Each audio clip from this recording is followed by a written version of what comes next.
LSD অর্থাৎ হচ্ছে lumpy skin disease, এই রোগটার ঘরোয়া চিকিৎসা, অর্থাৎ এলএসডির ঘরোয়া চিকিৎসা কিংবা হচ্ছে লাম্পি স্কিন ডিজিজের ঘরোয়া চিকিৎসা। ঘরোয়া চিকিৎসা বলতে আমরা কি বুঝতেছি, যে লাম্পি বা এলএসডি লাম্পি স্কিন ডিজিজ এই রোগটা হইলে আমরা পশু ডাক্তার না দেখে নিজেরাই লক্ষণ বুঝে কিভাবে চিকিৎসা করব, এই জিনিসটা ঘরোয়াভাবে কিভাবে চিকিৎসা করব, এবং সেই চিকিৎসাটা হবে ইনশাল্লাহ 100% সেফ, অর্থাৎ শতভাগ নিরাপদ, এবং হচ্ছে বিনা পয়সা, আসলে বিনা পয়সায় তো কিছুই নাই, কম পয়সায়, কম পয়সায় এবং হচ্ছে অ্যান্টিবায়োটিক মুক্ত। তাইলে জিনিসটার সুবিধাটা কী হচ্ছে, পয়সা খরচ কম, যেহেতু অ্যান্টিবায়োটিক মুক্ত তার মানে এটার হচ্ছে পার্শ্ব প্রতিক্রিয়া হওয়ার, মানে অ্যান্টিবায়োটিক দিলে তার পার্শ্ব প্রতিক্রিয়া থাকতে পারে, তার মানে পার্শ্ব প্রতিক্রিয়া হওয়ার সুযোগ কম। অ্যান্টিবায়োটিক দিলে পশু ঝুঁকিতে পড়তে পারে, অসুস্থ পশু আরও শারীরিকভাবে দুর্বল হয়ে মৃত্যুবরণ করতে পারে বা অনেক কিছুই হইতে পারে। সবচেয়ে বড় কথা, যেহেতু এই লাম্পি স্কিন ডিজিজটা হচ্ছে ভাইরাসের দ্বারা ঘটিত একটা রোগ, অর্থাৎ ভাইরাস বাহিত একটা রোগ, ভাইরাসের বিপরীতে অ্যান্টিবায়োটিকের কোনো কার্যকারিতা নাই। অ্যান্টিবায়োটিকের কার্যকারিতা হচ্ছে ব্যাকটেরিয়ার বিরুদ্ধে। তো ভাইরাসে আসলে অ্যান্টিবায়োটিকের কোনো কাজ না থাকা সত্ত্বেও আমরা আমাদের কিছু ভাই বা অতি উৎসাহী কিছু ভাই, অতি উৎসাহীর কারণেও হইতে পারে, আবার হচ্ছে তাদের জ্ঞানের সীমাবদ্ধতা, স্বল্পতা বা না জানার কারণেও তারা হচ্ছে র্যান্ডম হচ্ছে আপনার অ্যান্টিবায়োটিক ব্যবহার করে। তো র্যান্ডম অ্যান্টিবায়োটিক ব্যবহারের ক্ষতিটা কী, অ্যান্টিবায়োটিক ব্যবহারের ক্ষতিগুলো আমাদের একটু জানার দরকার আছে।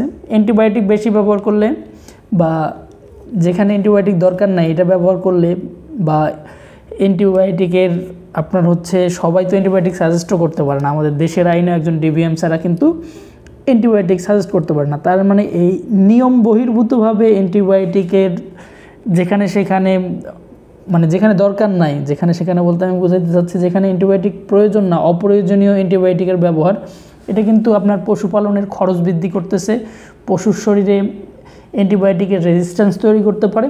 আবার যদি এটা আপনার একটা যে ধরনের গরুই হোক, আমি যদি বকনা দিয়ে উদাহরণ দেই বা গাভী দিয়ে উদাহরণ দেই, অ্যান্টিবায়োটিক ব্যবহার করার ফলে কিন্তু গাভীর দুধ কমে যাইতে পারে। এখন যে বকনাটার হিটে আসা বিলম্ব হইতে পারে, হিটে আসলে বা হিটে আসলেও পরবর্তীতে যখন এই বকনাটা মা হবে, তার ওই গাভীর ক্ষেত্রে যেই কথাটা বললাম আবারও একই কথা, তার দুধটা কমে যাইতে পারে। এই ধরনের নানা ধরনের জটিলতা হইতে পারে।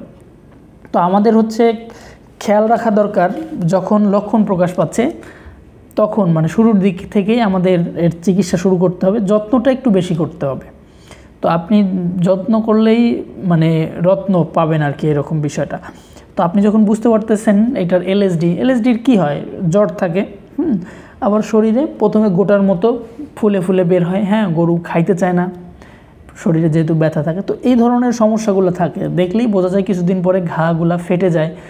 তো এগুলা হচ্ছে আপনার এলএসডি বা লাম্পি স্কিন ডিজিজ, এই রোগটার হচ্ছে লক্ষণ। এটা মানে যে কোথাও হইতে পারে, শরীরের চামড়ার যে কোথাও পায়ে হইতে পারে, পেটের দিকে হইতে পারে, মাথার যে চামড়া আছে এগুলোর মধ্যে হয়, বিভিন্ন জায়গায় হয়, পায়ের খুরের উপরে হয়, মানে আবার সেজন্য কিন্তু খুরা রোগ কিন্তু না, খুরা আলাদা। হ্যাঁ, তো খুরা রোগের লক্ষণ আলাদা, খুরা নিয়েও আমি প্রয়োজনে আলাদা একটা ভিডিও করব, যদিও ভিডিও আছে।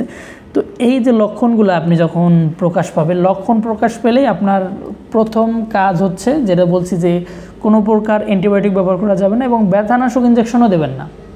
যদি আপনি অ্যান্টিবায়োটিক বা ব্যথানাশক ব্যবহার দেন তাহলে আমার এই ঘরোয়া চিকিৎসা আপনার কোনো কাজে লাগবে না, তখন অবস্থার দ্রুত অবনতিও ঘটতে পারে। তো আপনি কি করবেন, একদম শুরুতে আপনার কাজ হচ্ছে প্যারাসিটামল ভেট বা ফার্স্ট ভেট, এটা কি করবেন বডি ওয়েট হিসাবে 100 কেজি বডি ওয়েটের জন্য একটা প্যারাসিটামল। তো জ্বরের তীব্রতা যদি বেশি থাকে সেক্ষেত্রে 6 ঘন্টা পর পর খাওয়াবেন। যদি দেখেন যে জ্বর আছে কিন্তু তাপমাত্রা কম, একটা থার্মোমিটার কিনবেন যেটা দিয়ে জ্বর আপনি মেপে দেখবেন।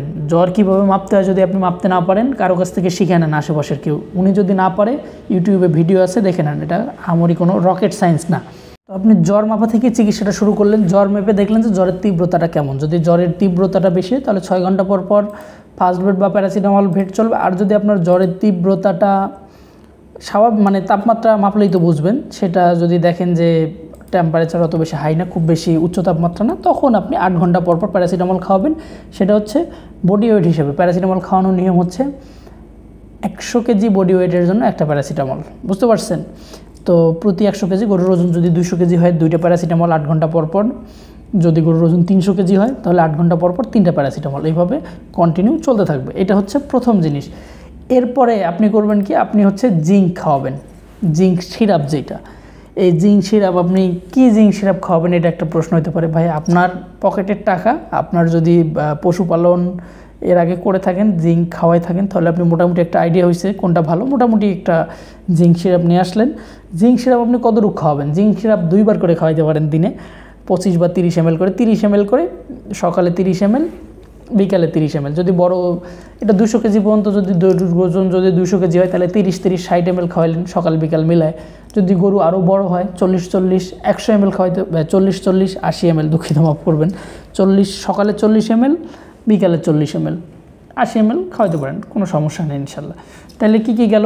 প্যারাসিটামল গেল, জিঙ্ক গেল। এবার আমরা এই গরুগুলোকে খাওয়াবো হচ্ছে নিম পাতা। তৃতীয় যে জিনিসটা, নিম পাতা হচ্ছে আল্লাহর এমন একটা সৃষ্টি যেটা একই সাথে অ্যান্টিব্যাকটেরিয়াল এবং অ্যান্টিভাইরাল। অ্যান্টিভাইরাল কথাটা শুনে হয়তো আপনারা বুঝতে পারছেন, এটা একই সাথে ব্যাকটেরিয়াও মারতে পারে, ভাইরাসও মারতে পারে। চিন্তা করেন, আল্লাহ এরকম একটা জিনিসের মধ্যে, প্রাকৃতিক জিনিসের মধ্যে এতগুলো উপাদান দিয়ে রাখছেন। এটা আল্লাহর সৃষ্টি জগতের মধ্যে একটা রহস্য, যেটা একই সাথে ব্যাকটেরিয়া এবং ভাইরাস মারতে পারেন। সৃষ্টি জগতে এমন, আল্লাহর এমন সৃষ্টি, মানে আমরা যেটা জানতে পারছি বা বিজ্ঞানীরা যেটা আবিষ্কার করছেন, সেরকম মানে খুব কম সংখ্যক সৃষ্টির মধ্যে এটা একটা আমরা জানতে পারছি। এরকম একটা জিনিস হচ্ছে নিম পাতা। অর্থাৎ আল্লাহর সৃষ্টি অনেক সৃষ্টি আছে যেগুলোর হয়তো বা গুণাগুণ এখন পর্যন্ত আমরা জানি না, কিন্তু মানুষ যেগুলো আমরা জানতে পারছি সেগুলোর মধ্যে নিমবিন হচ্ছে একই সাথে অ্যান্টিব্যাকটেরিয়াল, অ্যান্টিভাইরাল। তো আপনি কি খাওয়াবেন? আপনি খাওয়াবেন হচ্ছে নিম পাতা। নিম পাতা কতটুকু খাওয়াইতে পারেন? ছোট গরু হলে 50 গ্রাম, বড় গরু হলে 80 গ্রাম, 100 গ্রাম খাওয়াইতে পারেন, কোনো সমস্যা নাই। কাঁচা নিম পাতা নিয়ে এসে খাওয়াইতে পারেন। নিম পাতা যদি শুকনো পাতার পাউডার হয় সেটাও আপনি খাওয়াইতে পারেন, কোনো সমস্যা নাই।